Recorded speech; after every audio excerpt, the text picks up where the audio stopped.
carbonara.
Bonjour et bienvenue à ce webinaire conjointement présenté par IT Chapter et CD Entreprises. Donc, j'espère que vous allez bien aujourd'hui. Merci d'être présent à ce webinaire. Pour l'occasion, on est heureux d'unir nos forces chez IT Chapter et chez C2 pour aborder en survol quelques sujets qui animeront assurément les discussions en entreprise, entre autres sur comment moderniser vos processus d'affaires et vos outils informatiques en cette période de grands changements. Mon nom est Benoît Lévesque, je suis responsable marketing chez C2 Entreprises et aujourd'hui, je serai accompagné d'Olivier Abécassis, vice-président de IT Chapter, firme spécialisée en formation de gestion des services informatiques. Olivier est consultant stratégique en informatique, formateur, conférencier et chef de projet. Il cumule plus de 25 ans d'expérience dans différents domaines de la gestion informatique. Bonjour Olivier. Bonjour Benoît, bonjour à tous, ça me fait plaisir d'être là. Génial, merci, merci de te joindre à nous. Aussi, j'ai le plaisir d'accueillir pour un second webinaire C2 ma collègue Martine Saint-Hilaire. En tant qu'analyste chez C2 Entreprises, Martine Saint-Hilaire implémente des solutions de gestion de services d'entreprise. Elle offre des services de formation, d'accompagnement, d'optimisation des processus d'affaires auprès de différentes organisations dans différentes industries. Bonjour Martine, bien content que tu sois parmi nous. Bonjour Benoît, bonjour tout le monde. Donc, avant de débuter, simplement pour vous mentionner que vous pouvez laisser vos commentaires, vos questions dans l'outil de chat, l'outil conversationnel de Zoom. Donc, évidemment, on va recueillir ces questions-là et y répondre en fin de présentation. N'hésitez surtout pas. Donc, comme je l'ai mentionné un petit peu plus tôt, beaucoup de changements qui s'opèrent en ce moment et ces changements-là ont des impacts. On peut noter que 74% des employés, selon SMART, ont l'impression de perdre de l'information au travail. Donc, est-ce que c'est l'information qui n'est pas partagée? Est-ce que c'est la façon qu'on partage l'information qui est le problème? Parfois, toutefois, on peut répondre en partie au problème de mauvaise communication potentielle, aux défis opérationnels qu'on doit confronter en ce moment. Et heureusement, les entreprises ne restent pas immobiles parce que 84% d'entre elles croient que la transformation numérique est cruciale à leur performance. Donc, c'est énorme et c'est positif. Ça nous amène par contre à nous demander, est-ce que c'est le bon moment? Pourquoi changer maintenant? Certains diront, oui, il y a un temps mort peut-être pour certains, puis on peut se concentrer sur de l'amélioration continue. Mais il y a peut-être mon service qui est surchargé, un grand volume de requêtes, d'incidents ou de demandes qui fusent de partout. On n'a pas le temps vraiment de s'attarder à nos processus. Ou encore, le service est au ralenti parce qu'il y a des absences, parce qu'il y a des changements dans vos équipes, des changements de rôle au sein de vos équipes. Donc, c'est des questions qui sont normales de se poser. Et puis, de l'autre côté, il y a également les attentes clients. Donc, pourquoi changer maintenant si nos niveaux de service, nos ententes de niveau de service sont bousculées? On n'arrive pas toujours à les respecter ou à être conforme à ces ententes-là. Donc, il faut peut-être se poser la question, effectivement, si les processus plutôt sont à modifier euh, tout de suite. Et puis, il faut se préparer pour la suite. Mais il y a déjà des entreprises d'ici, en fait, au Québec, en fait, qui, dans différentes industries, ont opéré cette transformation-là, un pas à la fois. Donc, une itération à la fois. On a des Cookit, des Hector Larrivé qui ont transformé leurs opérations pour carrément certains survivre, certains mieux faire les choses. Donc, selon le contexte, ben, il faut oser se transformer, mais accepter l'appui des nouvelles technologies. Euh, on doit aussi se faire aider de nouvelles approches, d'approches holistique, de s'ouvrir l'esprit à ces différentes méthodologies qui peuvent se compléter. Et puis, ben, il y a des décisions à prendre. Ces gens-là, dans l'article que je vous partage, qu'on va vous repartager également en commentaire, ils ont pris des décisions rapidement. Et en technologie d'information, en gestion des services informatiques, c'est la même chose. On affronte cette période-là avec un monde de possibilités. Donc, on va aujourd'hui, nos conférenciers, en fait, nos panélistes aujourd'hui, vont justement vous parler de cette transformation, de comment vos processus peuvent vous amener au plus haut niveau et que malgré la situation, c'est le moment d'agir. Donc là, on est à la recherche de projets rassembleurs et qui sont possibles à distance. Est-ce que c'est le bon timing pour revoir ses processus, ses services, ses outils en place ou même son catalogue de services, Martine? Bien sûr, Benoît, en fait, c'est toujours le bon moment de revoir nos façons de faire, mais juste avant de tomber plus dans le vif du sujet, je vais juste faire la distinction entre c'est quoi un catalogue de services et un catalogue de requêtes de services. Donc, on entend beaucoup les deux termes. C'est important de venir faire la différence entre les deux parce que ce n'est pas la même chose. Donc, un catalogue de services, c'est la liste des services standards qu'on propose à nos clients interne ou externe, naturellement. On va y retrouver des services d'affaires et des services techniques. Donc, cette vue de catalogue de services-là est plus pour un niveau gestion. Ce n'est pas ce qui est transparent pour nos utilisateurs ou nos clients. Donc, qu'est-ce qui constitue un bon catalogue de services? Naturellement, on va nommer notre service, on va y donner une description, on va y donner des objectifs, on va définir c'est quoi les services qu'on offre et on va aussi voir si on offre des services connexes. Donc, c'est une notion qui est très utile, très TI, mais naturellement, dans n'importe quelle notion, c'est intéressant de l'élargir à l'intérieur de notre entreprise.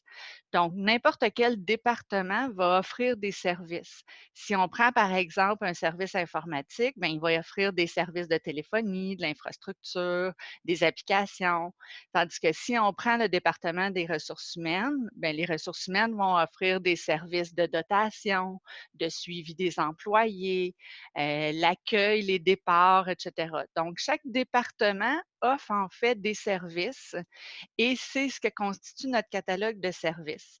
Il y a 4 grands éléments qui sont importants dans un catalogue de services. Donc, il faut voir le résultat du service. Comment le processus est efficace pour les clients? C'est quoi la portée du service? Comment il répond aux besoins du client, donc qui va venir faire un lien avec nos résultats qu'on souhaite. Les garanties de service, donc c'est quoi nos garanties? C'est quoi les SLA qui sont tous les temps de résolution, les temps de réponse, le XLA qui est toute la satisfaction des clients, l'expérience client qui est aussi un terme bien à la mode. Et naturellement, les coûts. Donc, les coûts qui pourront éventuellement être facturés aux clients ou qui pourraient aussi être transférés d'un département à l'autre.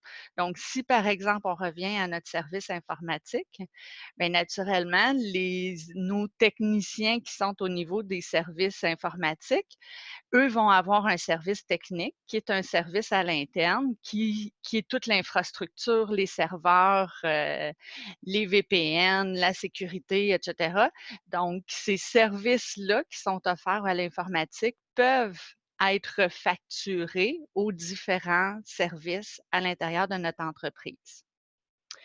Donc, ça, c'est le catalogue des services. Le catalogue des requêtes de services vient s'attacher à notre catalogue de services. Donc, chacun des services, on va venir définir c'est quoi nos requêtes que nos clients, internes ou externes, encore une fois, vont nous faire. Donc, chaque service, chaque département va venir définir la liste des catalogues des requêtes de services qu'on veut qu'ils nous fassent pour répondre à leurs besoins.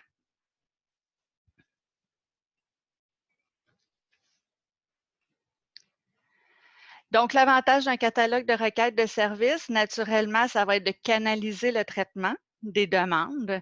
Donc, qu'on puisse avoir des demandes qui sont claires et qu'on puisse vraiment envoyer les bonnes demandes dans les bons services.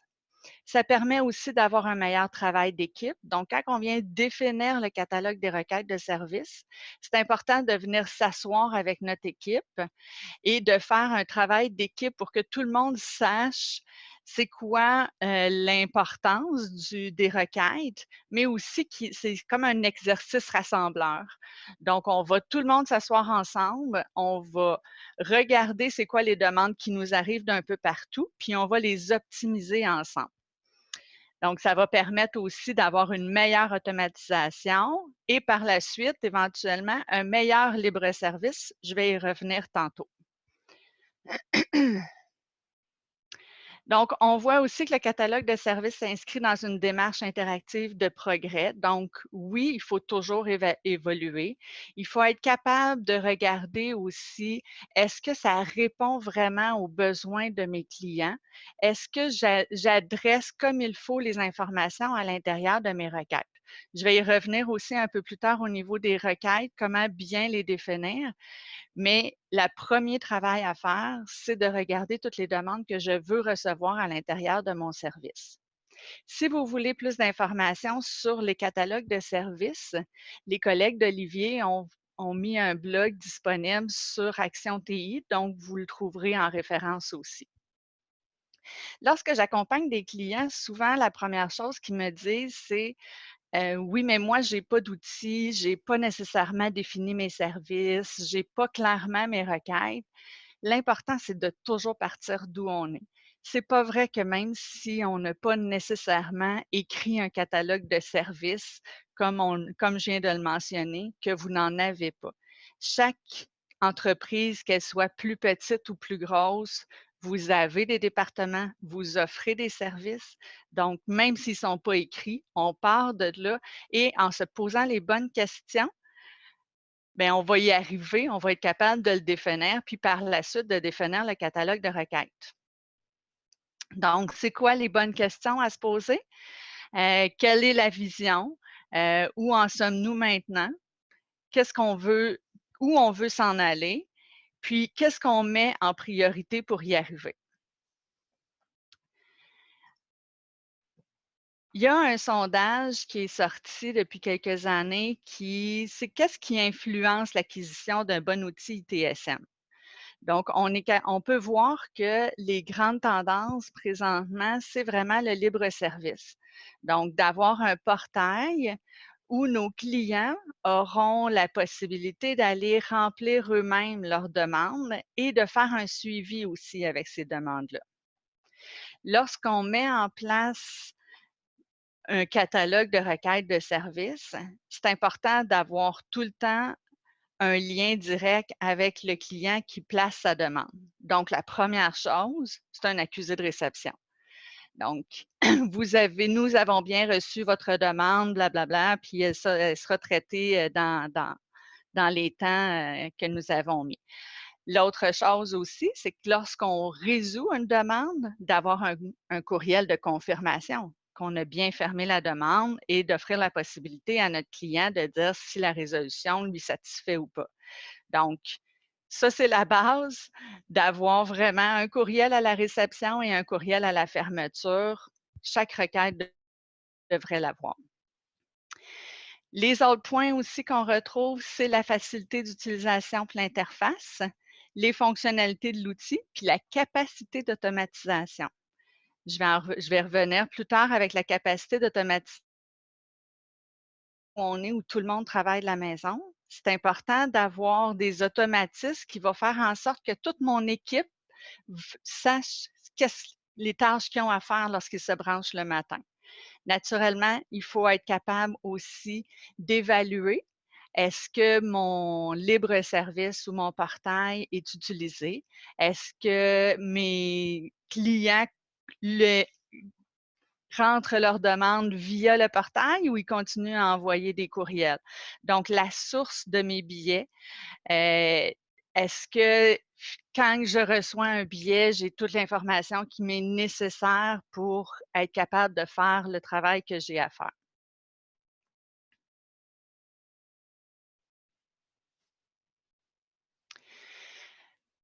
Donc, excusez. Dans un catalogue de requêtes de services, il y a différentes demandes. Je vais juste faire la différence entre c'est quoi un incident et c'est quoi une demande de requête de service. Donc, un incident, c'est les événements qui ne font pas partie du fonctionnement standard d'un service et qui pourraient causer une interruption ou une diminution de la qualité des services. Olivier va vraiment venir creuser la notion d'incident un peu plus tard. Moi, je vais me concentrer plus sur les demandes de service. Donc, les demandes de service ou les requêtes de service, c'est une demande d'assistance qui n'entraîne pas nécessairement une interruption, en fait, qui n'entraîne pas une interruption de service et qui peut être planifiée. Par exemple, une demande d'information ou un conseil ou une demande d'acquisition d'un nouveau logiciel ou d'une nouvelle licence ou d'un nouvel accès. Donc, dans nos demandes de service, ce qui est important, c'est de personnaliser les formulaires. Donc, il faut laisser de côté les anciens formulaires papier que vous avez. C'est sûr qu'on va se baser sur le formulaire papier pour venir l'informatiser. Mais naturellement, avec un bon système, vous devriez être capable d'avoir des formulaires qui sont plus intelligents. Donc, ce que ça veut dire, c'est que ça évite justement d'avoir des sections. Si cette section s'applique à vous, complétez la section A et B, puis sinon, passez à la 3E. Donc, ce genre de traitement-là qui est mêlant sur un formulaire papier, on va l'éviter à tout prix dans un formulaire informatique. Donc, plutôt que ça, au lieu de venir multiplier les requêtes, on va miser sur des demandes qui sont plus intelligentes. Ce qui est important, c'est que de façon logique, lorsque je remplis ma demande, qu'il y ait une logique qui me permet de me poser les bonnes questions et selon la question que j'ai répondue, qu'il y ait des sections avec d'autres questions qui viennent s'afficher pour compléter les informations. Je l'ai dit tantôt aussi, c'est important d'avoir toutes les informations en main lorsque vos ressources vont venir traiter les billets. Donc, il faut avoir le plus d'informations possible dans vos demandes, qu'elles soient automatisées, puis simples naturellement à compléter. Donc, lorsqu'on veut réviser nos formulaires, je l'ai dit aussi tantôt, on part d'où on est. Donc, on regarde ce qu'on a présentement, on ressort les irritants qui sont là et on vient les optimiser. Il faut naturellement, si par exemple votre portail est moins utilisé, il faut se poser les questions pourquoi? Est-ce que c'est parce qu'il y a trop de demandes? Est-ce que c'est parce que quand je me mets à la place du client qui vient remplir la demande sur le portail, est-ce que c'est clair où est-ce qu'il faut que j'aille placer ma demande ou c'est un peu mélangeant puis je ne sais plus quelle demande remplir? Dans mon questionnaire, les sections avec les questions, c'est pas clair. Donc, vraiment se remettre à la place de la personne qui place la demande et venir la mettre de façon plus simple et plus logique. Une fois qu'on a fait le ménage de nos demandes, on va venir les automatiser. Donc, j'ai les informations. Maintenant, qu'est-ce que je fais avec ma demande? Où est-ce que je dois la traiter? Donc, en dessous d'une demande, on va avoir un flux de travail ou un workflow qui va venir diriger les tâches ou les sous-demandes aux bonnes équipes. Donc, on est tous en télétravail. Le matin, quand je me branche, je dois savoir quelle tâche je dois exécuter.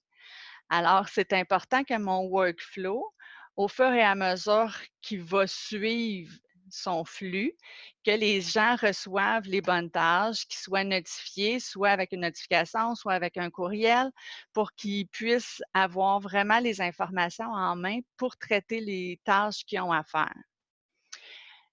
Avec un bon workflow, personne ne devrait être en attente de personne. Donc, chaque tâche va venir se déclencher lorsque mon collègue précédent ou l'équipe à qui la tâche précédente était faite, un coup que c'est fait, moi, je vais recevoir mon information. En principe, je ne devrais pas avoir à communiquer avec l'autre équipe pour savoir est-ce que tu as fait ce que tu avais à faire ou pas. Je devrais avoir une requête qui est assez intelligente pour que ça se fasse vraiment en suivi d'une équipe à l'autre. Naturellement, les tâches peuvent être à l'intérieur d'une même équipe aussi. Donc, vous pouvez définir les tâches que vous voulez suivre. C'est sûr qu'il faut essayer d'éviter. Le grand enjeu ici, c'est vraiment d'essayer d'éviter de venir trop en mettre. Donc, il faut que ça soit des tâches qui sont optimales, qui contiennent les informations que vos ressources ont besoin d'avoir pour traiter leurs tâches sans avoir à recommuniquer avec le client ou sans avoir à recommuniquer avec l'équipe précédente qui devait faire une tâche et pas trop en mettre. Parce que si on commence à en mettre trop, ce qui va arriver, c'est que les gens ne viendront pas nécessairement compléter leurs tâches et ça va être trop lourd. Donc, on vise pas trop d'intervenants, on vise une efficience et une efficacité et ça va permettre d'avoir une meilleure compréhension commune du travail à faire.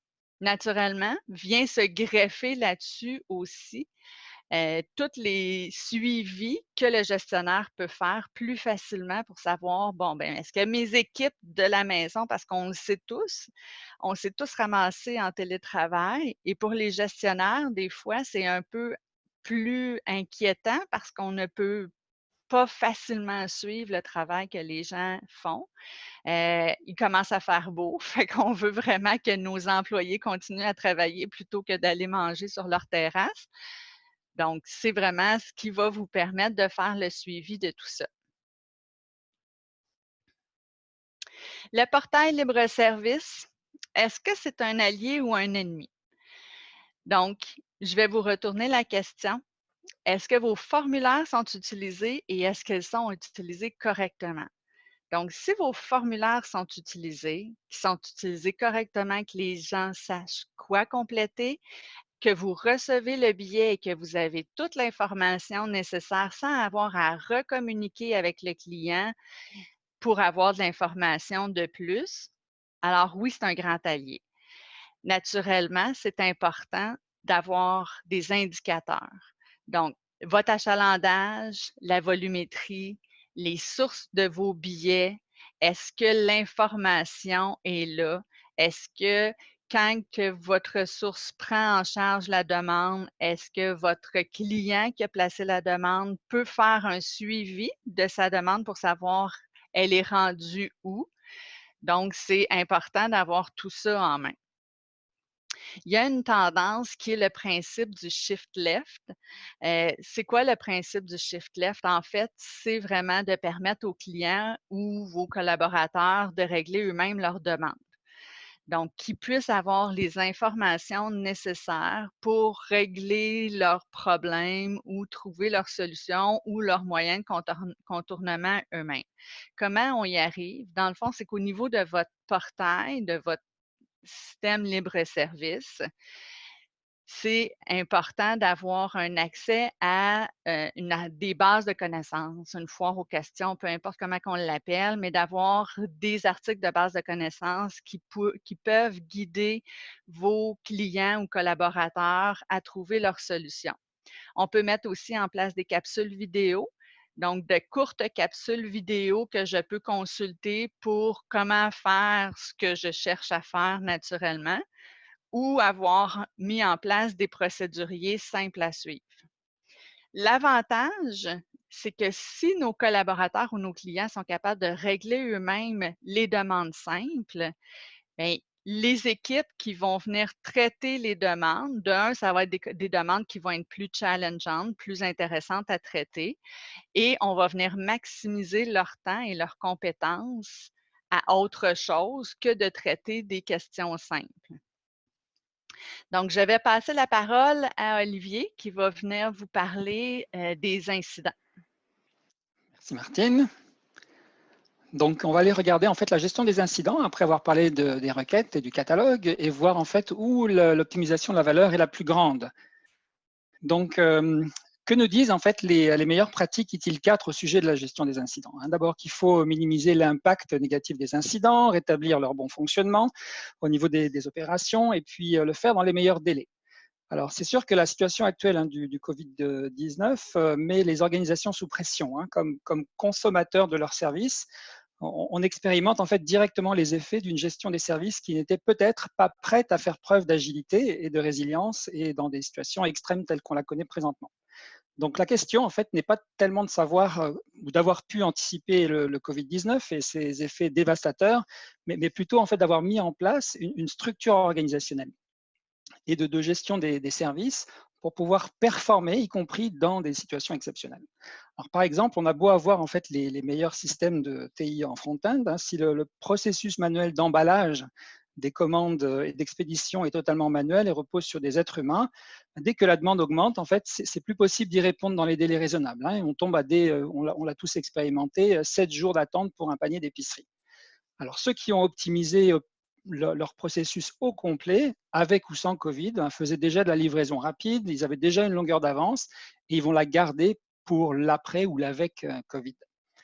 Un autre exemple, en fait, c'est celui de la lenteur des sites web. Nous l'avons tous expérimenté récemment, notamment quand ils sont basés sur une architecture dite sur place ou on-premise, qui a une capacité limitée. Alors, la crise actuelle fait que la majorité de nos transactions vont désormais se faire en ligne. La demande qui augmente considérablement, notre capacité étant limitée, notre site web, en fait, il va expérimenter des ralentissements, voire des coupures. Et ça, c'est autant d'incidents qui vont dégrader la valeur perçue de nos services par nos consommateurs.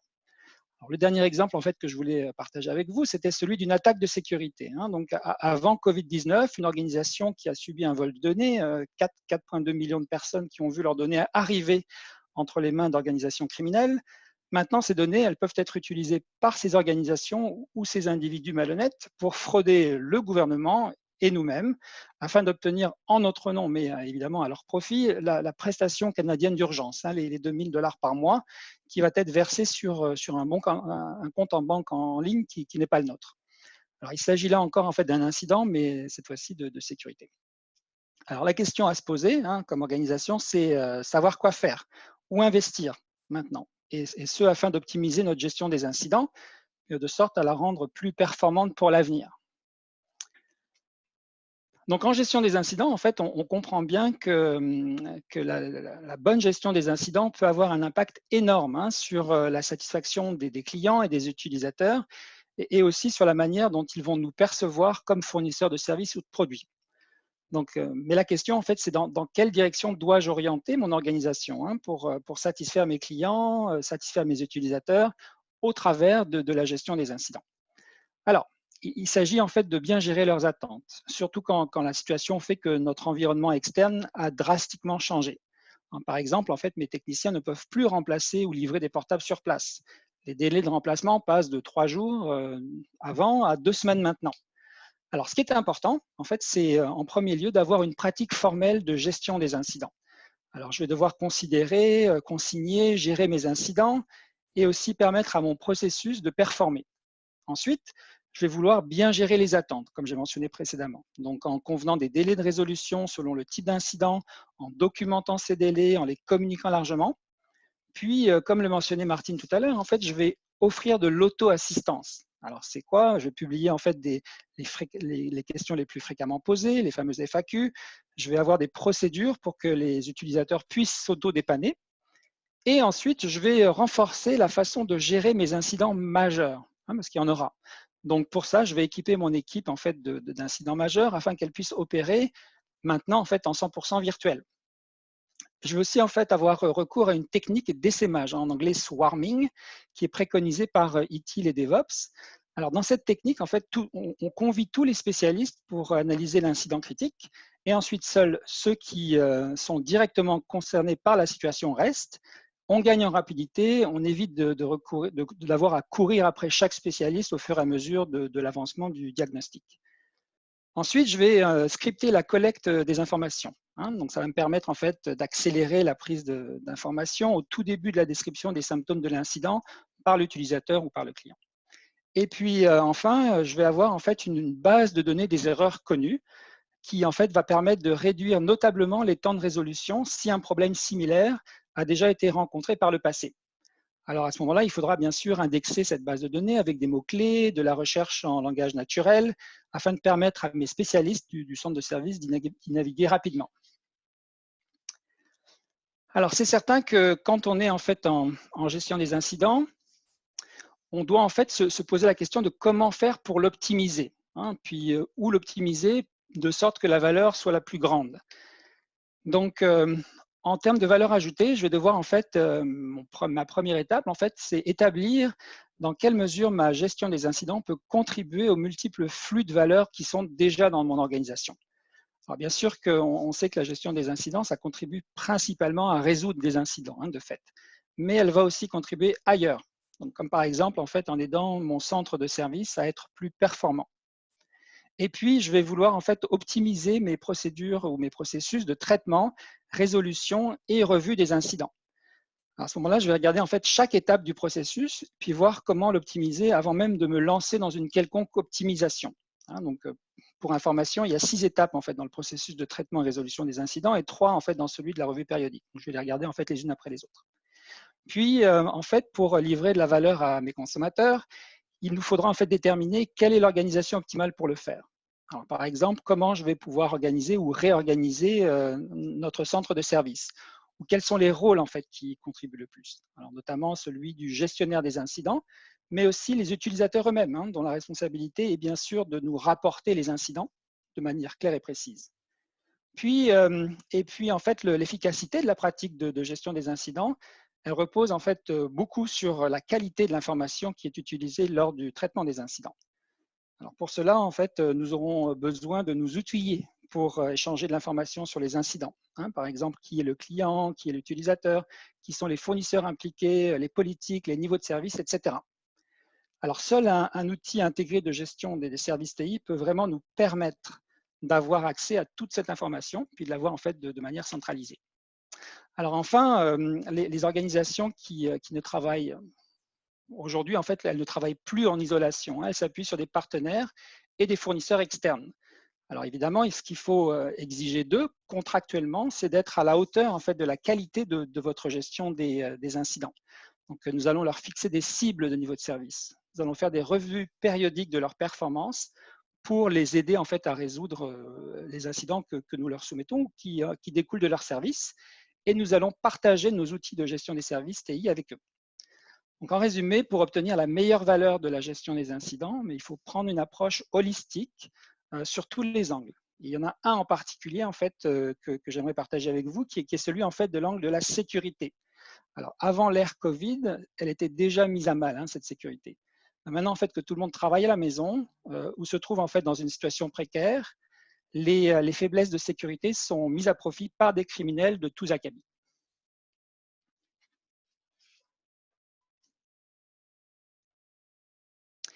Donc, dans le rapport en fait, du 5 mai, la société en fait, Mimcast examine finalement les 100 premiers jours de la crise du Covid et les cyber-escroqueries qui s'en sont suivies.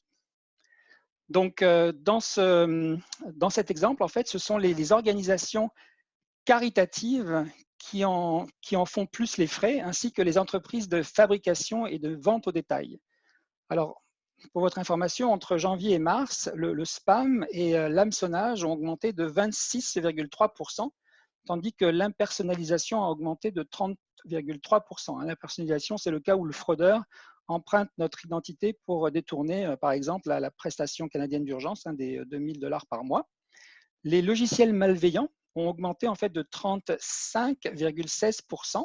Et les clics frauduleux, les clics bloqués par, avec des URL frauduleuses en arrière, en fait de 55,8%. Donc en moyenne, c'est une augmentation en fait de 33% de toutes les tentatives de cyberfraude qui ont été en fait relevées depuis ces derniers 100 jours finalement du Covid. Alors les criminels en fait, on le sait, hein, ils associent leurs arnaques à l'actualité et aux informations qui circulent sur les réseaux sociaux et dans la presse.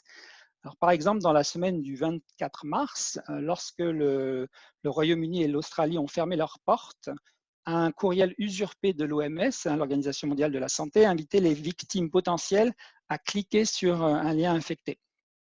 Et évidemment, c'est pas parce que Covid est là que en fait, la propagation de certains trojans, dont le trojan Emonet, qui continue en fait à se propager et de voler nos coordonnées bancaires. Donc, en service TI et sécurité, si votre organisation n'avait pas pris les devants avant la crise, eh bien en fait c'est maintenant le moment de le faire ou jamais. Donc, mais la question en fait c'est dans quel ordre faire les choses et puis surtout à quelle vitesse. Alors, si on n'avait pas été en fait dans un état de crise actuel, hein, je vous aurais dit en fait de commencer par établir votre stratégie de cybersécurité sur 3 ans, d'utiliser en fait un cadre tel que le NIST CSF 1.0. Mais là, on est dans une situation d'urgence. Hein, donc, elle est exploitée par des criminels qui se basent sur le fait que les employés sont éloignés du noyau de l'entreprise et laissés à eux-mêmes. Donc, la première chose à faire, c'est de revoir les pratiques et les politiques de cybersécurité de l'organisation, puis de former rapidement le personnel à une bonne cyberhygiène. Donc, on va former en fait notre personnel au danger de l'hameçonnage, hein, le fameux phishing, afin que chacun acquiert en fait un minimum de réflexes pour déjouer les principales tentatives d'hameçonnage auxquelles nous allons être exposés. Et puis, comme tout le monde est à distance, en fait, on commence par une session de sensibilisation, donc obligatoire, 1 heure, pour présenter la démarche. Et puis on donne l'accès en fait à un outil de formation de cyber-résilience en ligne. Donc, sur le marché, vous entendrez parler des KnowBe4, Proofpoint, Terranova, etc. Puis l'objectif, en fait, c'est que toute l'organisation soit formée en 1 semaine sur l'hameçonnage. Ça, c'est le minimum. Enfin, on va utiliser ce même outil pour lancer une campagne de test d'hameçonnage, alors soit courriel, soit vocal, et puis qui permet en fait de renforcer l'adoption des bons réflexes. Alors après, dans un second temps, en fait, on va vouloir accroître la vigilance sur les moyens de communication indirects vers nos employés, hein, donc qui se fait via le téléphone ou via les réseaux sociaux. Ils vont pouvoir être contactés en fait par des criminels. Puis on va en fait se préparer à la résurgence d'Emonet, hein, ce que je vous mentionnais préalablement, qui est le trojan en fait voleur de nos données bancaires. Et ça, on va le faire en fait en sensibilisant nos utilisateurs à la grandeur de l'organisation, à en fait prendre des mots de passe plus forts et évidemment aussi à mettre à jour et renforcer les mots de passe réseau qui n'ont pas été changés depuis les 3-6 derniers mois. Côté fournisseur, en fait, bon nombre en fait, risque de faire faillite dans les prochains mois. Et ça, il faut en avoir conscience. C'est bien arrivé vendredi passé à Hertz. Donc, de ce fait, les données clients ou employés que nous leur avions en fait partagées en toute confiance risquent de se retrouver hors de tout contrôle. Alors, nous n'aurons en fait plus les moyens de les auditer, de faire des enquêtes donc auprès de nos fournisseurs parce qu'il n'y aura plus personne pour nous répondre. Alors, dans ce cas-là, en fait, il faut reprendre finalement le contrôle des informations que notre entreprise a partagées avec ses fournisseurs externes. Alors, pour le faire, en fait, on va évoquer notre droit d'audit, si ce n'est pas déjà dans le contrat.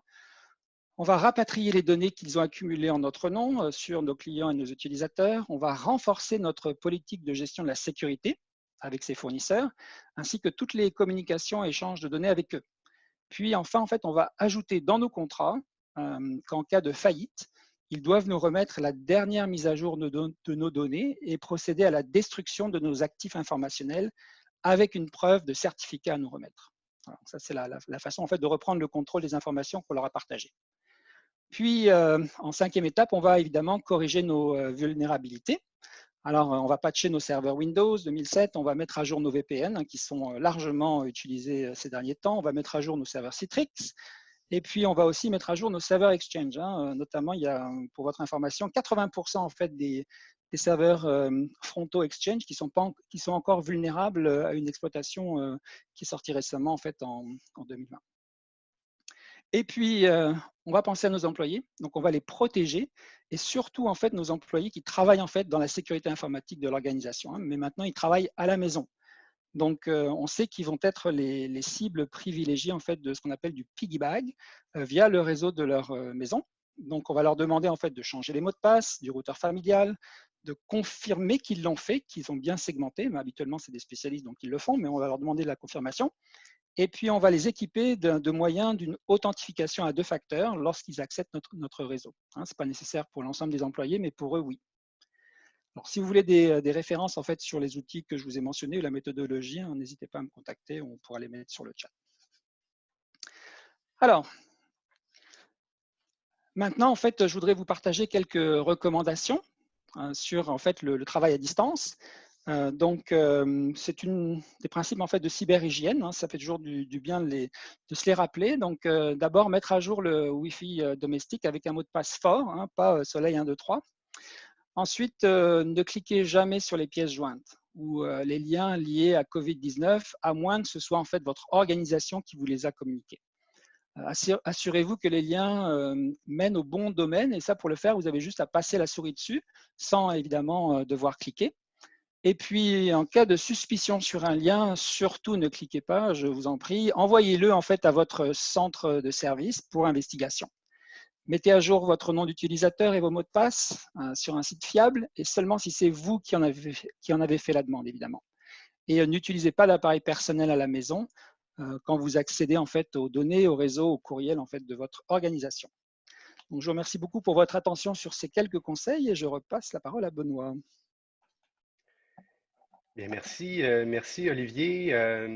Merci également Martine pour tous ces bons conseils. Ça fait beaucoup à penser, beaucoup d'éléments à améliorer potentiellement. Justement, ce survol-là qu'on vient de faire comporte plusieurs projets, plusieurs priorités potentielles. Qu'est-ce qu'on priorise? Pour ce faire, on a préparé un petit exercice pour vous guider à travers cette question-là, à la fois au niveau méthodologique puis au niveau, entre guillemets, terrain. Je repasserai la parole à Olivier pour qu'il vous introduise cet exercice.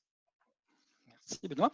Alors en fait, la première étape, c'est on va commencer par faire en fait un état des lieux, hein, parce qu'on se pose la question de comment prioriser nos projets. Donc on fait un état des lieux sur nos processus TI. Puis ça, en fait, pour le faire, on va utiliser des référentiels en fait qu'on a à notre disposition. On ne va pas réinventer la roue. Donc on va utiliser par exemple TIPA ou TIPA, qui veut dire Tudor Information Technology Process Assessment, qui est basé sur le cadre ITIL et sur la norme ISO 15504. Ou bien on va utiliser le nouveau CMMI pour nos procédures de gestion des requêtes, des incidents, catalogues et les autres. On pourra aussi s'appuyer sur COBIT 2019 si l'on veut en fait évaluer notre processus de gestion de la sécurité. Alors l'avantage en fait, c'est que grâce à sa dernière version, il permet en fait le mapping avec le NIST Cyber Security Framework 1.0 que j'ai mentionné précédemment. Ensuite, en deuxième étape, on va en fait procéder à l'optimisation de nos processus. Donc, avant de se lancer dans une quelconque automatisation ou l'achat d'un outil, il faut se poser la question de comment optimiser d'abord. Alors, pour optimiser un processus TI, il y a plusieurs techniques qui s'offrent à nous. Donc, par exemple, l'analyse SWOT, SWOT, des forces, faiblesses, opportunités, menaces. La plus récente, en fait, c'est celle qui est préconisée par ITIL 4, qui est l'analyse du flux de valeur, où chaque étape de l'expérience utilisateur, le fameux UX, et de l'expérience client, le CX, elle est d'abord documentée, puis ensuite analysée, afin de se focuser sur vraiment les étapes à valeur ajoutée, puis d'éliminer le gaspillage, le MUDA selon la méthodologie Lean. En troisième étape, en fait, on va vouloir qu'après avoir optimisé, on va vouloir automatiser nos processus, et pour ça, on va utiliser des outils de gestion des services TI et de la sécurité. Alors, ce qui est important à savoir, c'est que la plupart des outils ITSM ou les SIEM modernes, en fait, disposent de processus de gestion vanille qui permettent de suivre les meilleures pratiques telles que ITIL et puis ensuite de les paramétrer à notre convenance. Alors, ce qui est important, c'est que notre outil soit évidemment au bon prix pour notre budget. Ça coûte entre 25 $ et 70 $ et plus par utilisateur par mois, avec des solutions en mode SaaS. On doit en fait s'assurer que notre outil soit intégré. Donc, par exemple, que la gestion des incidents soit intégrée avec la gestion des demandes de services, comme Martine l'a évoqué précédemment, et aussi qu'il soit interfaçable au moyen d'API avec des outils de communication interne qu'on a, par exemple, tels que Slack ou autres. Et puis, en quatrième étape, on va en fait, maintenant qu'on a en fait optimisé et automatisé dans cet ordre nos processus, il est temps en fait de déployer les améliorations. Alors, la première chose qu'on va faire, c'est qu'on va communiquer le pourquoi de ces changements, afin de préparer mentalement nos utilisateurs, nos équipes opérationnelles, nos clients à travailler d'une nouvelle façon. Et puis, on va vouloir leur montrer en fait le what's in it for me, où est leur intérêt. Par exemple, plus de facilité à saisir un incident, moins de copier-coller fastidieux, etc. Puis, nous allons les former, donc nos parties prenantes, certaines au cadre de gestion utile, d'autres à l'outil, à l'outil, et puis d'autres à l'utilisation du nouveau catalogue de requêtes ou l'interface d'autodiagnostic, notamment pour nos utilisateurs. Et enfin, donc en cinquième étape, tel que préconisé par l'un des 7 principes directeurs de ITIL 4, on va en fait faire évoluer en fait nos processus et nos outils de manière itérative avec de la rétroaction. Alors l'idée, ce n'est pas d'essayer de tout faire en même temps, bien sûr, mais parce qu'on risque en fait de démotiver nos parties prenantes. L'idée, c'est d'organiser le travail sur nos processus et nos outils en sections un peu plus petites, plus faciles à gérer, et pour lesquelles il sera plus facile de livrer des résultats tangibles à nos clients plus rapidement, puis garder ainsi un certain momentum. Alors pour cela, en fait, on préconise d'utiliser des méthodes qui ont fait leurs preuves. Donc vous entendez parler en fait de la route Deming, le Plan, Do, Check, Act, le planifier, faire, vérifier, agir. Vous entendrez parler en fait du MVP, du Minimum Viable Product, ou le produit minimum viable, qui est très utilisé dans les méthodologies Agile, Scrum, DevOps, Prince 2 Agile et autres. Alors je vais laisser maintenant Martine nous partager en fait 2 exemples. Merci Olivier. Oui, en fait, 2 exemples qui sont ressortis beaucoup depuis les dernières semaines, que les différents clients m'ont partagé, qui font face à une nouvelle réalité. Naturellement, on a parlé beaucoup le télétravail. Donc, naturellement, tous mes employés se ramassent en télétravail. Est-ce que, par exemple, présentement, avant la COVID, avant la crise, est-ce qu'on avait une téléphonie IP? Si on n'avait pas mis en place la téléphonie IP, ce qu'on se ramasse présentement, c'est que les gens ou nos clients appellent nos employés sur leur poste de travail qui sont au bureau, mais naturellement, il n'y a plus personne au bureau, ils sont tous à la maison. Donc, ce qu'ils réalisent en faisant un état des lieux, c'est le premier bon exemple, c'est que là, finalement, si je laisse un message sur la boîte vocale, je ne peux plus rejoindre les employés ou les clients ne peuvent plus rejoindre mes employés directement. Ou bien on fait un transfert d'appel sur notre téléphone à la maison, mais naturellement, l'enjeu de faire un transfert d'appel sur le téléphone à la maison, c'est que si je tombe sur la boîte vocale, mais je tombe sur la boîte vocale de la maison. Donc, on comprend tous qu'on est dans une situation particulière, on comprend tous qu'il faut faire face à de nouvelles réalités. Il reste que les employés, s'ils ne veulent pas faire de transfert de téléphone sur leur téléphone maison, ils sont plus difficilement rejoignables. Donc, une des choses qu'ils vont regarder, c'est justement de mettre en place un principe de téléphonie IP qui permet à tout le monde d'avoir sur son poste de travail leur téléphone directement dessus sans avoir un téléphone fixe. Donc, ça, c'est un des grands enjeux qu'on voit présentement. Le deuxième enjeu, c'est que ce n'est pas tous les employés qui avaient un portable. Donc, tous ceux qui avaient une tour, qui se retrouvent à la maison maintenant pour travailler, c'est la même chose. Est-ce qu'ils ont amené leur tour du bureau? Peut-être. Mais j'entendais une ligne ouverte la semaine passée qui faisait un peu un sondage sur le télétravail et beaucoup des employés qui appelaient ne souhaitent pas retourner à la maison à temps complet. Pas à la maison, excusez, au bureau à temps complet. Plusieurs y trouvent son compte en télétravail.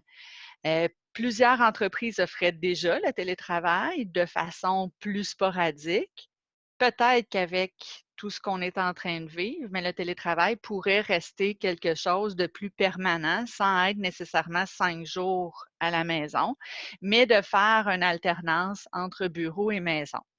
Donc, si c'est la voie que vous voulez offrir à vos employés, naturellement, tous ceux qui ont à affronter le trafic, bien, d'être à la maison, il y a beaucoup de temps de qualité qui ont été gagnés.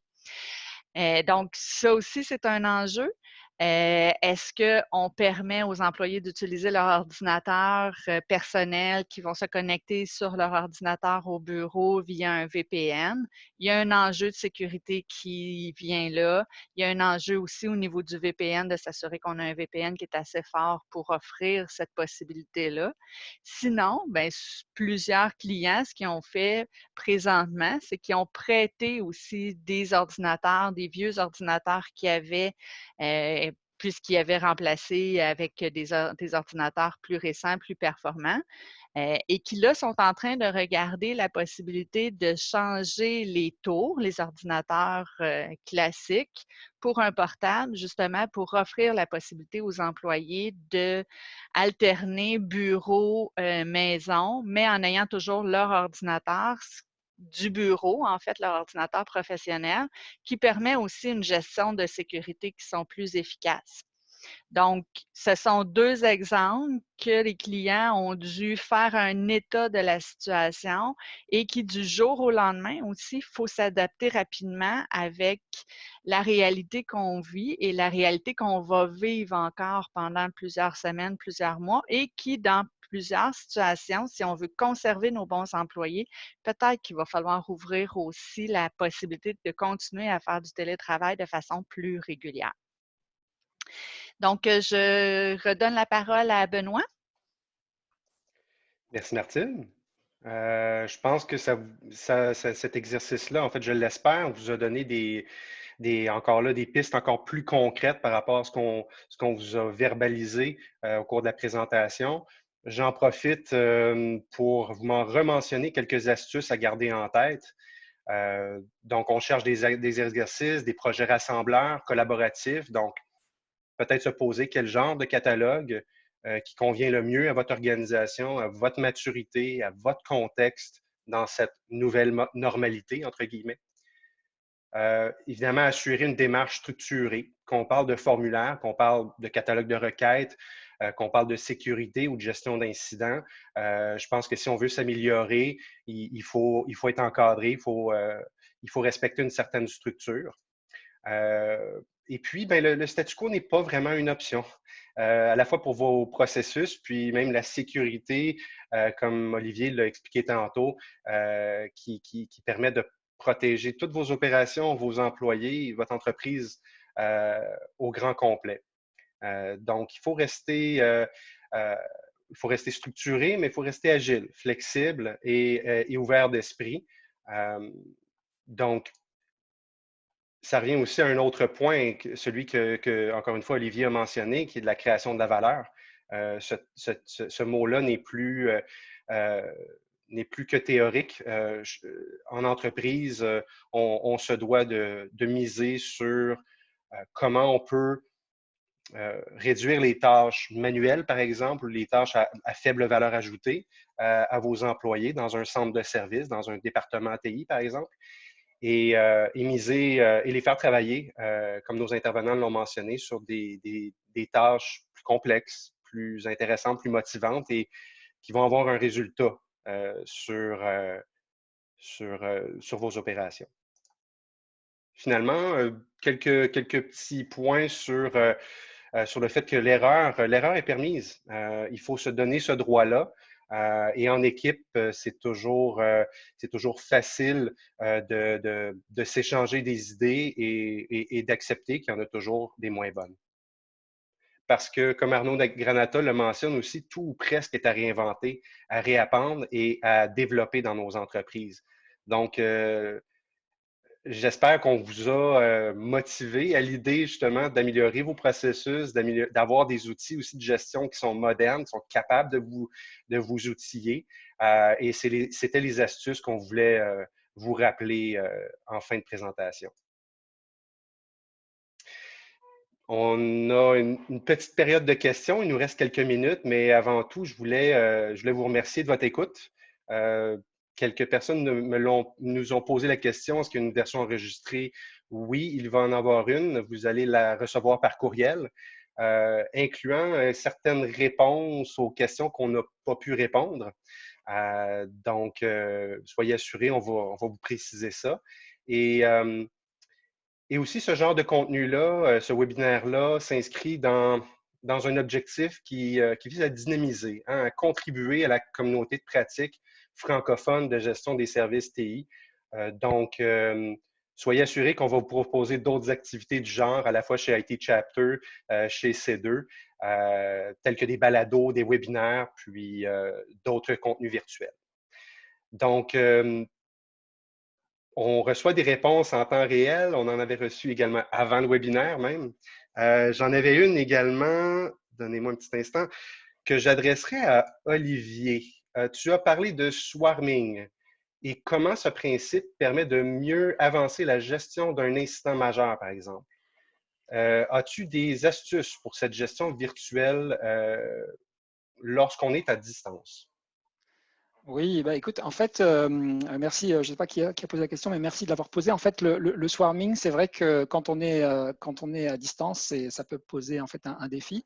Dans la réalité, en fait, ce qui nous permet en fait de le faire, c'est justement d'avoir, par exemple, en fait, quand on utilise Slack, hein, d'avoir en fait un channel qui est tout le temps ouvert où on peut en fait convier nos intervenants, nos spécialistes, et s'assurer en fait qu'on perd pas de temps pour les avoir. On peut aussi avoir un pont qui est ouvert en permanence, sur lequel en fait on est en mesure, en fait, toujours avec le même référentiel, d'avoir en fait nos spécialistes, nos experts qui viennent sans avoir à chercher une invitation quelque part dans un comment dire, un courriel qui a été envoyé juste après que l'incident majeur soit déclenché, etc. Donc l'idée, c'est de faciliter et puis évidemment de faire en sorte de pouvoir rejoindre les gens. Et là, il y a même des entreprises en fait qui maintenant ont en fait des systèmes pour comment dire, appeler en fait automatiquement l'ensemble des numéros de téléphone de leurs intervenants du swarming. Donc ça peut être des techniques qu'on utilise quand on est en virtuel pour éviter de perdre du temps. Olivier, Génial. excuse-moi, Benoît, excuse-moi. Juste, dans le fond, pour faire du pouce sur ce que Olivier disait, nous, naturellement, on est une compagnie qui offre des systèmes et il peut arriver des moments où il y a justement ce genre de problème-là. Nous sommes tous à la maison, donc effectivement, c'est ça qu'on a mis en place. C'est qu'on a déjà un outil de chat interne qu'on avait déjà, mais on a mis des channels qui permet, par exemple, d'avoir le channel critique qui, chaque spécialiste de chacune des équipes ben, a accès à ce channel-là. Fait que s'il y a un problème qui arrive de façon urgente, ben, la personne au support va le mettre là-dessus et là, tous les intervenants vont le recevoir et peuvent justement apporter leur connaissance pour aider à améliorer l'incident. Génial. Bien, merci à vous deux pour ces réponses-là. J'en ai une autre ici. Euh, qui est impliqué dans l'exercice du catalogue? C'est encore vague pour nous, pour une petite entreprise qui n'a pas tous les outils en place. Par quoi commencer? Martine, est-ce que tu voudrais enchérir là-dessus? Ben, en fait, qui est impliqué, je vous dirais, habituellement, ce qu'on conseille, c'est d'avoir au moins un représentant par équipe. Naturellement aussi, on essaie de pas avoir, c'est toujours de trouver le juste milieu en ayant le bon nombre de personnes, mais c'est pas tant un nombre, mais la bonne qualité de personnes, la bonne personne assise à la bonne place, excusez, je vais le redire comme il faut.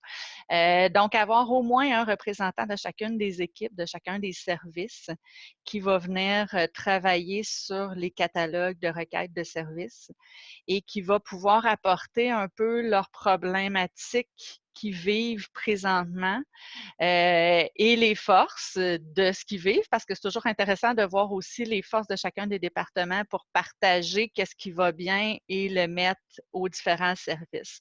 Donc, s'assurer d'avoir un bon représentant qui est quelqu'un qui a le goût de participer à ce genre de travail-là naturellement et qui a une influence positive à l'intérieur de son équipe. Fait que même si on est une petite entreprise, c'est sûr qu'il va y avoir moins de monde, mais d'essayer d'avoir vraiment un représentant de chacun des départements ou des services. Et merci. J'ai une dernière question parce que le temps file. J'ai ici une question de José Ivanga qui nous demande comment surveiller le UX, CX, donc l'expérience usagée, l'expérience client de bout en bout lorsqu'on a affaire à du software as a service ou du SaaS ou un déploiement en mode hybride. En fait, donc il y a la surveillance en fait du CX ou du UX de bout en bout. En fait, ce qui est important, c'est de mapper les points de contact qu'on appelle les touch points, que ce soit en fait en mode SaaS ou même en fait dans le réel. En fait, on doit être en mesure de faire du mapping et puis de trouver en fait les éléments qui vont permettre de mesurer chacune de ces interactions. Donc, c'est ce qu'on appelle la partie visible en fait du service ou du produit que l'on offre. Donc, typiquement, en fait, on va aller chercher des indicateurs comme le fameux Net Promoter Score ou en fait des index de satisfaction, de recommandation. On va regarder pour les centres d'appel en fait la rapidité à répondre. On va regarder en fait la rapidité à résoudre en fait. Et puis aussi, on a quelques éléments plus émotionnels qu'on va vouloir mesurer et qu'on soit en mode SaaS ou en mode on-premise, peu importe en fait ces indicateurs demeurent. Alors, il y a toute une méthodologie en arrière pour le faire, mais c'est essentiel. Ben merci. Merci de ces précisions-là, Olivier. Encore une fois, il est 10 heures, donc du moins au Québec. Je vous remercie tous pour votre attention, encore une fois. Et puis, pour ceux et celles qui ont levé la main, qui ont tenté de poser des questions, soyez assurés, nos équipes respectives vont répondre à vos questions, donc vont vous rejoindre. Je vous souhaite une très belle journée et au plaisir de se revoir dans une autre présentation. Merci à tous. Bonne journée Merci. tout le monde. Bonjour.